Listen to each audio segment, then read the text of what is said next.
I'm Sandra Nichols, and we're celebrating San Antonio's tricentennial with 300 voices in 300 days on TAN TV.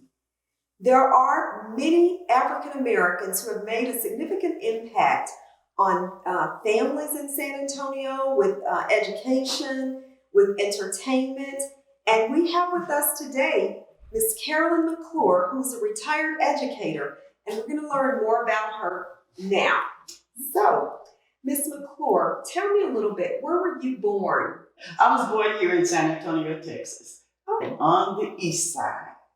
okay, wonderful. What schools did you attend in San Antonio? I went to Dory Miller Elementary School, Oh, Edgar Allan Poe Middle School, and Sam Houston High School. so tell me, what did your parents do as you were growing up? What is their background? My father was a barber. He had a barbershop on East Commerce Street near downtown. And my mother, she cooked at different places. Broadway Bank was one of the ones that she worked at, and a telephone company. She worked for the Millsaps, and also she spent most of her time cooking. So I bet you're a really good cook too then. No, not really. I used to watch my mother cook because, you know, she had 7 kids. I had 6 siblings. And when she would come home in the evening, she'd have to get dinner prepared for all of us. So she told me one time, I said, Mom, you didn't teach me how to cook, you know? And she said, well, I really didn't have time because I had to get you guys together, get you ready for school, fix lunches for you all, because there was no such thing as a free lunch during that time. But I used to stand and watch her, and, you know, we would talk during that time. So I do know a little bit about cooking. Just a little bit. You know, that happens a lot, I think, for a lot of moms. I think when our mothers have several children and they cook and they're really good cooks, they don't spend a lot of time showing us. Yes. I grew up with 3 sisters and myself, so 4 girls, and my mother was a fabulous cook, but she never really showed us how to cook. She did all the cooking. We did all the eating, so we know what good food tastes like. So I understand you're a retired educator. Tell us about your accomplishments as an educator. Well, first of all, I worked in the San Antonio Independent School District as an educator for 39 years. Almost did 40, but 39 was it for me. I started teaching at Bowden Elementary School, and I taught there for 19 years. I then went off into administration in the district, and I finished my, the last 13 years, I finished as a principal at Cameron Elementary School. Oh, wow. I've done some volunteering at Cameron. Oh, wow. Yeah, and so the school is not too far from here. Just Yes. a great group of children Yes. that I feel like we made such an impact on them when we were there with the reading program Oh, yes. that was set up. Yes. So, wow, that's great. How many positions have you held as an educator? 3, a teacher, So a teacher, assistant principal, and the principal. principal, Yes. principal. And so you stopped shy of 40 years for your retirement. Yes. 39 years, that's a long time. That's a long time. That's a long time. Well, how many schools, though, have you been employed at? I would say the main schools I worked at, Dory Miller, Riverside Park, Cameron Elementary School, Travis.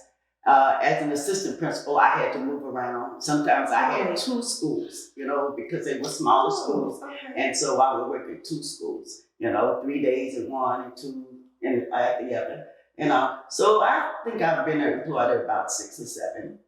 Okay. I wondered, I've not heard of principals rotating between schools, but I guess that's pretty common with the smaller. Yeah, it was assistant principal. So as the assistant principal, rotating then between the smaller schools. Yeah. And like, how many students were there at Cameron, though, when you retired? There were 479 students there when I retired. When I went there, there were only 250 students.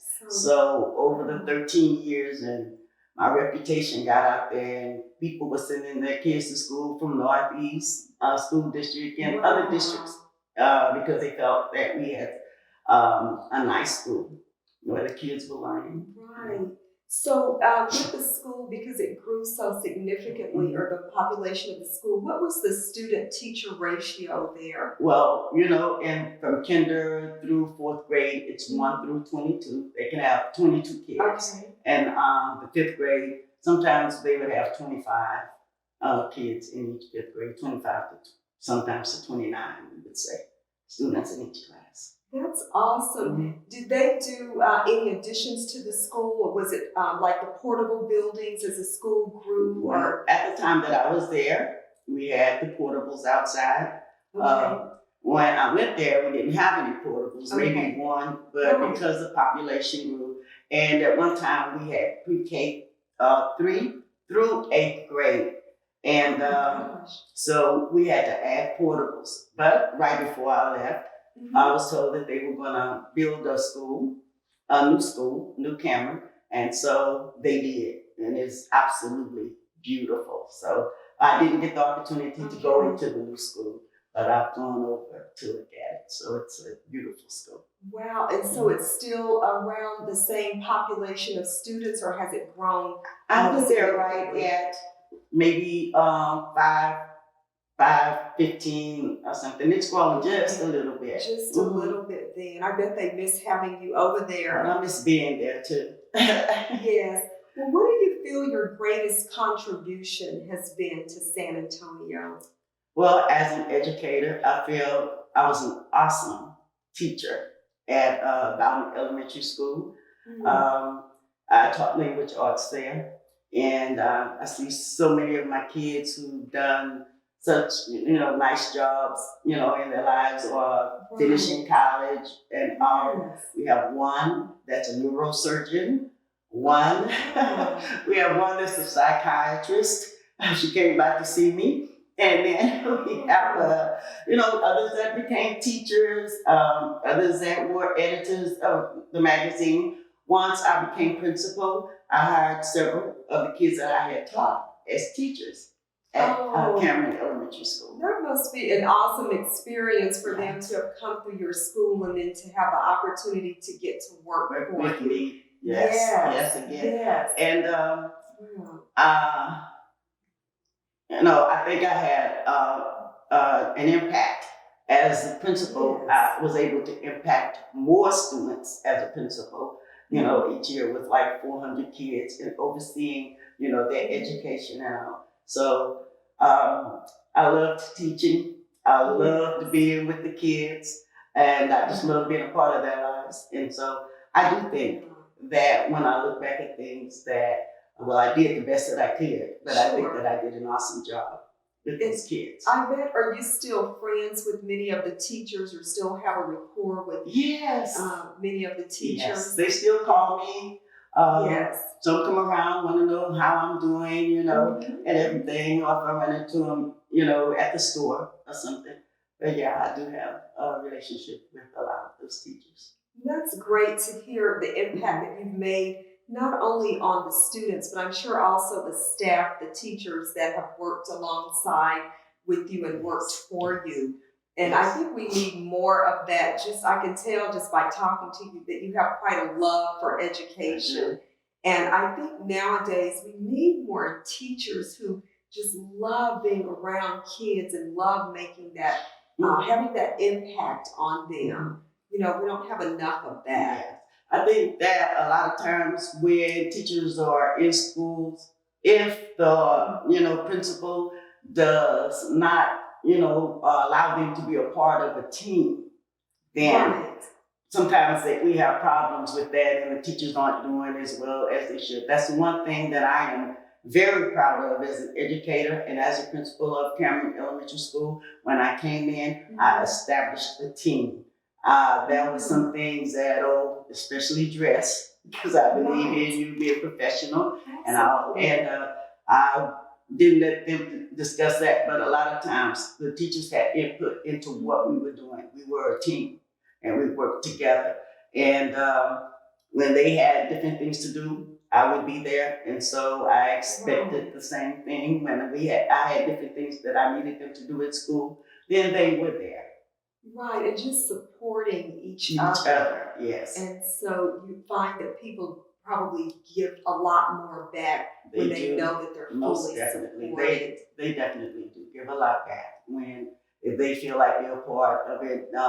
They feel like, you know, like I know that I can't decorate at all. Right. So when we had to have things where we needed to decorate and everything, then I had teachers there that were just awesome, you know, in doing that. So that's your job. Yes, we're all good at something, not good at everything. Yeah. So let me ask you, why do you give back to the community? Because I know you're still doing a lot of things where you're engaged in your community, but why do you give back to the community? I just think that it's important for me to give back. I feel blessed, and that because I do have things to offer, then I feel that it's important for me to give back, to share, to let others know that it's okay, you know, for you to share and to be a part of something. So I think, and then it fulfills me too, that I'm able to, although I'm not there on the payroll, that I'm able to go in and do different things and help the principal as well as some of the students and as well as the teachers.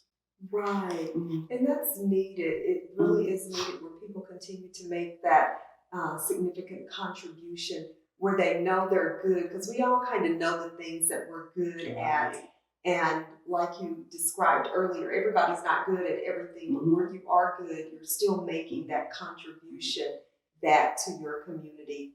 So tell me, and this is my last, actually a couple questions for you, but tell us a little bit about your experience as a teacher. What did you best like about being a teacher? Well, when I first started teaching, I walked into a classroom of 36 sixth graders, and I was 20 years old. And after a few days, I went home and told my mother they're even listening to me, you know. But I felt like I was excellent at, you know, presenting information, being able to present it to them in different ways, in different forms, you know, so that everybody was learning. And also, that's one of the things that I pride myself on as in being a teacher. And sometimes I've walked into a few classrooms as I'm going through to observe the teachers, and I can know, I said, oh, she's just like me.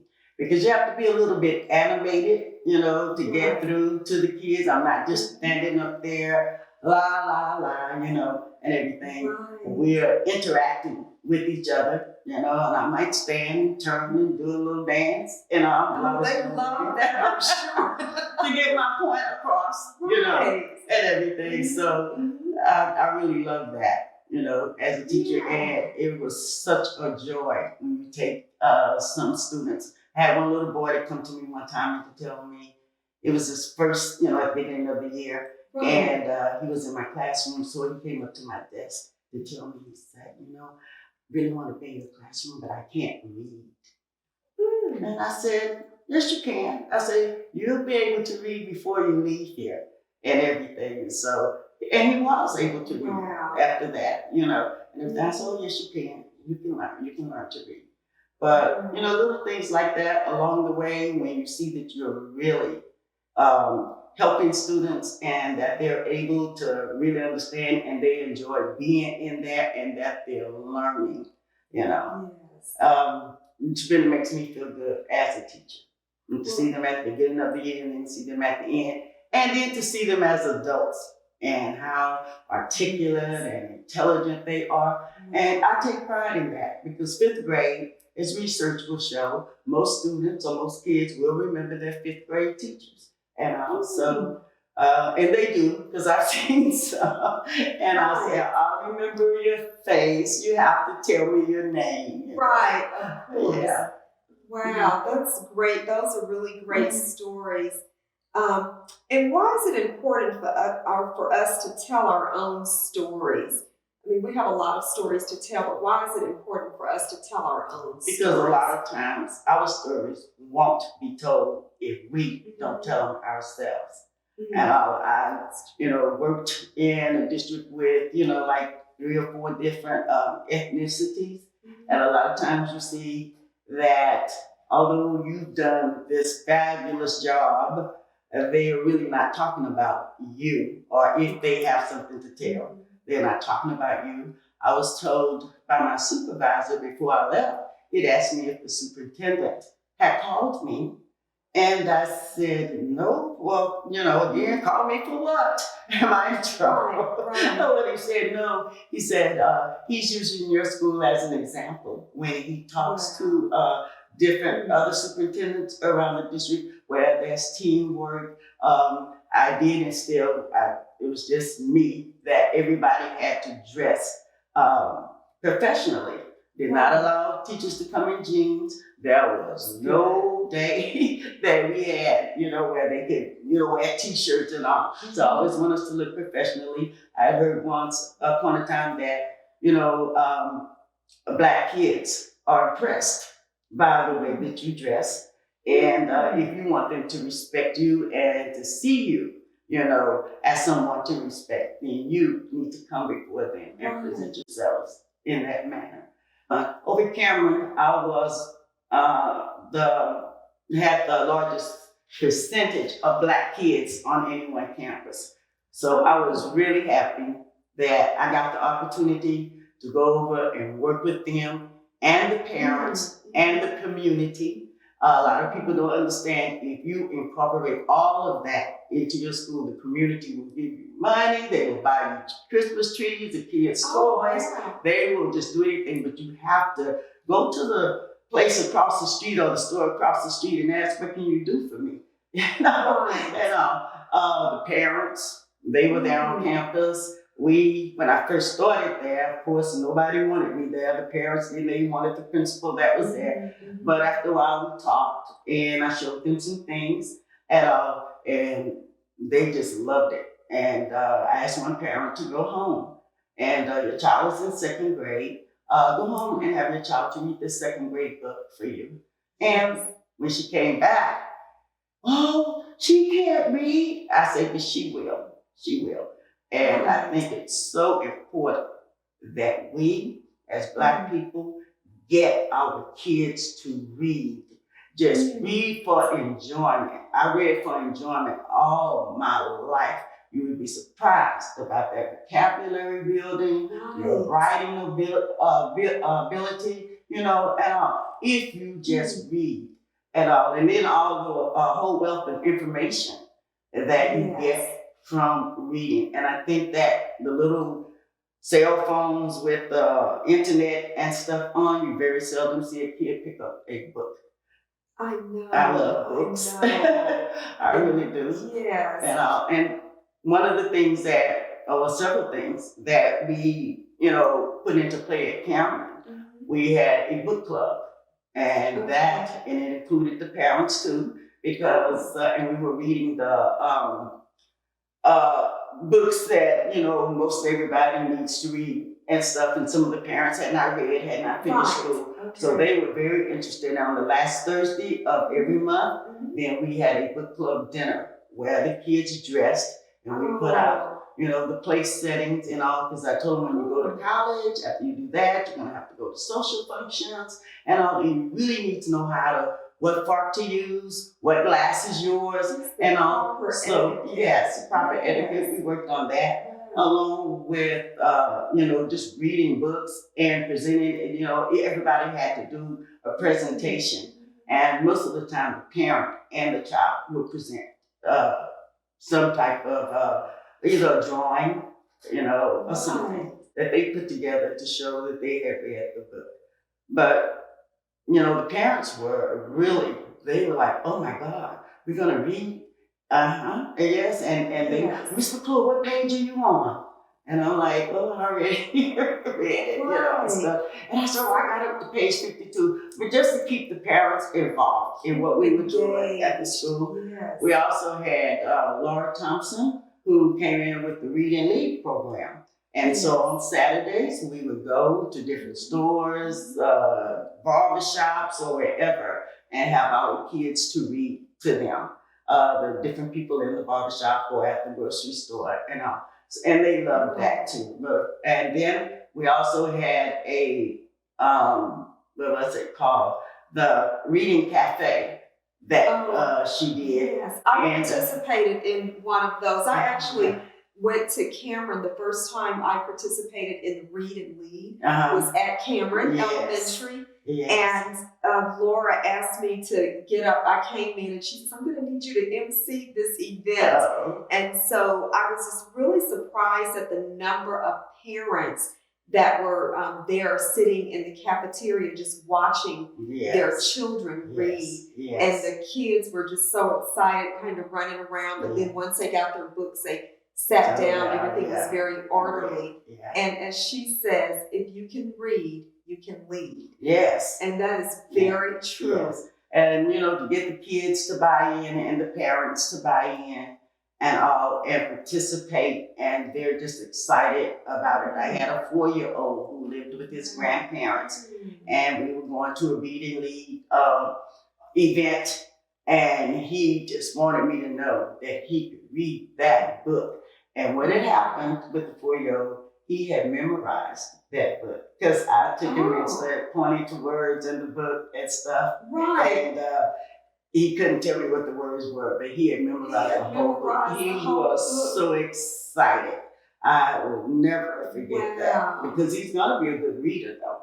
Because he knew to do that, and then we pointed to the words for him. He was going to be a good reader, and he wanted to do it, and that's the exciting thing. I think he was being raised by his grandmother, so she sat down with him and told him, so he memorized it, and he was just going through. It was just absolutely beautiful. My heart was just, oh my God.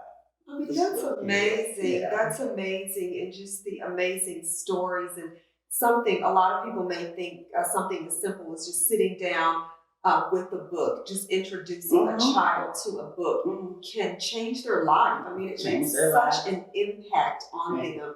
And I don't know that a lot of people really understand the importance of that. But I love the idea where you had the dinner, invited the parents and the children and the parents read, and just for the children to get the opportunity to see their parents reading. Yes. And so is that something that you we grew up. You came up with? Was that one of your own initiatives, or? Oh yes, the book club was. Yes. Of course, I looked at Oprah. Yes, of course. And we said, why not? There were a lot of naysayers. We're going to do this, and I had the lady, whatever the theme was of the book, my teachers would decorate and all, and we'd go to the dollar store and buy different things and all. A lot of times, because we were doing that, some of the teachers would go out and read a book about Chinese, some little Chinese boys. And one of the ladies on my staff went and got the people to come in with that dragon that night and come through. We read Sounder, and they were talking about the dogs and the masters being able to recognize their dogs about their bark. One of my teachers had someone to bring in, one of those cocoon dogs that they call them. And the head on that dog was enormous. We even took a picture with a newborn up to the head.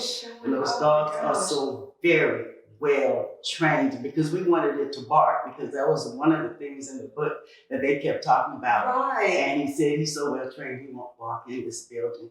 But if you take him out, he's very gentle. Yeah. So our kids got to learn a lot of things. I found that it was important for them to have different activities or to be involved in different things, because a lot of times they're asked on their test at the end of the year to write about something that excited you, write about something that made you be sad. And a lot of times our kids are writing about what's going on in their neighborhood because that's what they know. So I decided, we're going to take them places. Naysayers, oh my goodness. We went to stay on the ship in Corpus Christi. They got to go to Austin. They got to go to Houston. Just all types of different places. And then I said, when they ask you to write about something, you have something to write about, because they were so excited about it. I get the big double-decker buses from the city. and everything and bring them to them so that they can go on those. But, just providing them with the opportunities to see different things. I remember I had one 8th grade boy to call me and ask me, they were going out of town, and I think this was the first time he had gotten to school about 6 o'clock. He was there waiting with a big old bag to eat. He had a bunch of stuff to eat on the bus.